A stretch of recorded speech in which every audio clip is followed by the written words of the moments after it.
Yo, good morning guys. So, for today's video, change oil natin tong R6 na 2007.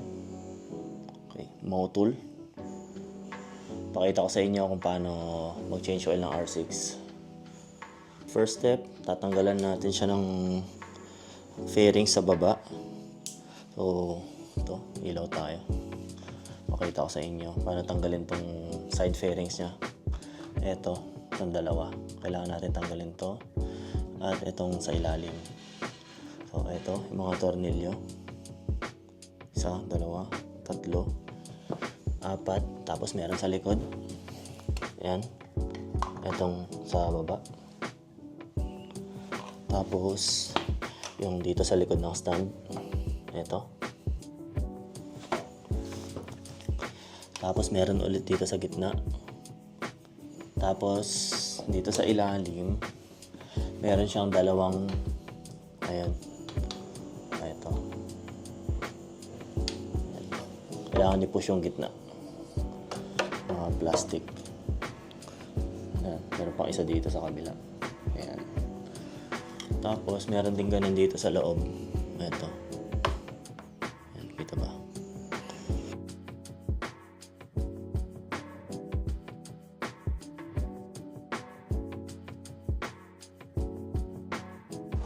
Okay. O, yan. Tatanggalin natin yung signal light niya. Okay.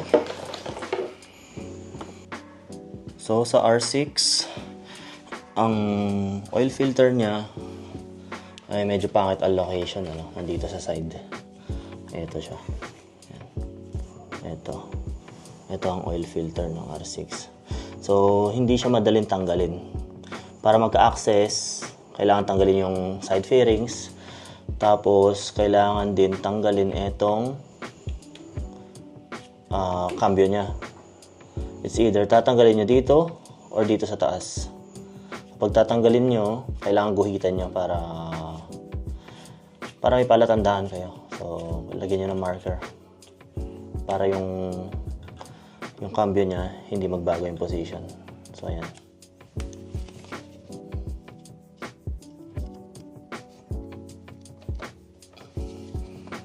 Okay. Sabit muna natin dito. Ngayon, may access na tayo sa oil filter. Tabi muna natin yung mga to.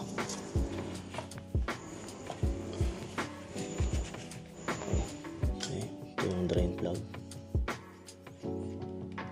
Ito yung oil filter. So, patuluin muna natin bago natin salinan ng bagong oil.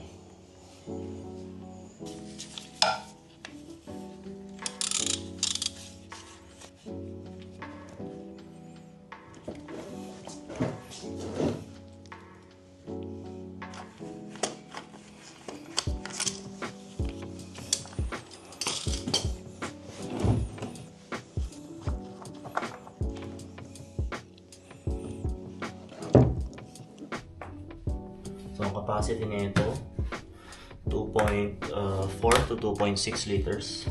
So, 3 liters ang bilhin niya. Lagyan niyo muna ng 2.4. Tapos, check natin. Tapos, magdagdag na lang tayo kung kulang pa. Ito ilalagay natin. Motul 7100 10W40. Bago nyo ibalik yung drain plug, punasan nyo muna mabuti. Tapos, syempre, double check nyo kung nandiyan pa ba yung crush washer. Ayan, yung crush washer nya. At kung okay pa. Balik na natin yung drain plug.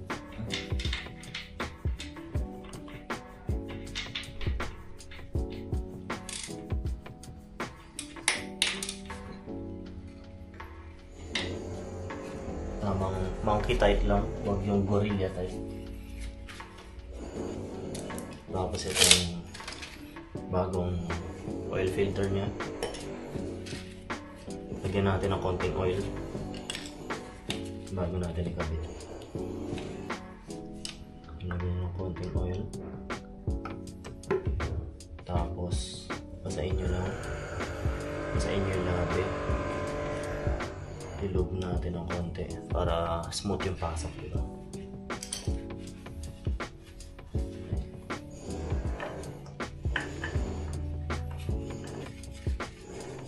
So, same dito.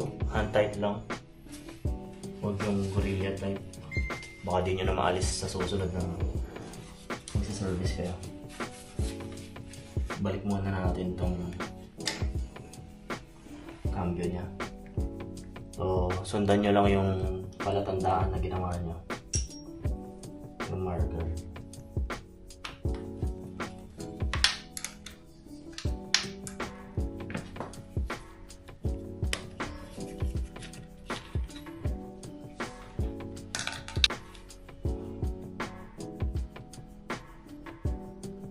Kargahan muna natin ng 2.4 bago natin i-check.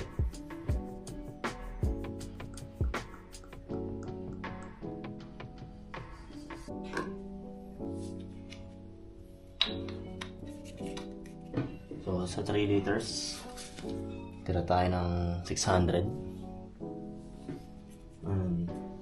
Painitin natin tapos i-check natin yung oil kung ayos na ba. Check muna natin dito sa dipstick niya bago natin i-on at painitin yung makina. So, ayan. Fresh na fresh ang oil.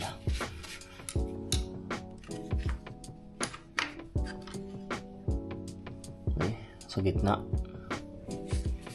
Ayos. Painitin muna natin. On natin.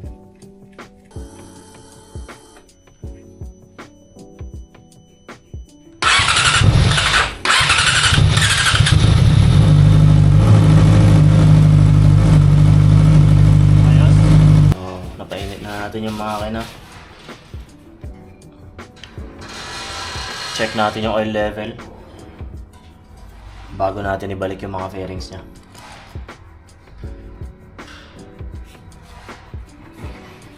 Punasan. Ayos. Sa gitna lang.